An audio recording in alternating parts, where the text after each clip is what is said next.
Сәлем қыздар, мен кешегі ішектің бүйіндерін алдым. Сол бүйінің ішіне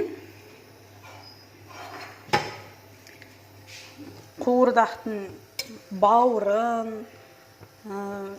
өкпесін, бүйрегін турап салып, пиязбен күрішпен араластырып салып, мұндай бұжы жасап жатырмын. Әсіп десе де болады. Қазақта бұжы деп, немесе әсіп деп айтады. Бізде үйде балдар колбаса дейді. Қолдан жасалған колбаса деп қояды. Дәмі өте керемет болады.